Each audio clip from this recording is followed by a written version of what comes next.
சத்தியமங்கலத்தில் கஞ்சா விற்பனையில் ஈடுபட்ட இருவர் கைது செய்யப்பட்டனர். ஈரோடு மாவட்டம் சத்தியமங்கலம் பஸ் நிலையத்தில் கஞ்சா விற்பனை நடைபெறுவதாக போலீசாருக்கு ரகசிய தகவல் கிடைத்தது. தகவல் அறிந்த இன்ஸ்பெக்டர் செல்வராஜ் உத்தரவின் பேரில் சப் இன்ஸ்பெக்டர் வாசு மற்றும் போலீசார் பஸ் நிலையத்திற்குள் சோதனை நடத்தினார்கள்.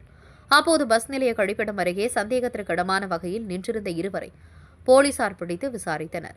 அப்போது அவர்கள் முன்னுக்கு பின் முரணாக பதிலளித்தனர். இதனால் சந்தேகமடைந்த போலீசார் அவர்கள் வைத்திருந்த பேக்கை சோதனையிட்டனர். அதில் கஞ்சா 2 பண்டல்கள் இருந்தது தெரியவந்தது. இதையடுத்து அவர்களிடம் போலீசார் விசாரணை நடத்தினார்கள்.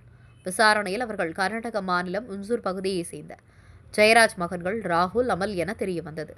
தற்போது அவர்கள் கோவை சரவணம்பட்டியில் தங்கியிருந்து வேலை செய்து வருவதாகவும், ராகுலுக்கு பணம் தேவைப்பட்டதால் பலரிடம் பணம் கேட்டுள்ளனர். கஞ்சா வியாபாரி ஒருவர் அவர்களை தொடர்பு கொண்டு கஞ்சா பார்சலை விற்பனை செய்து வந்தார்.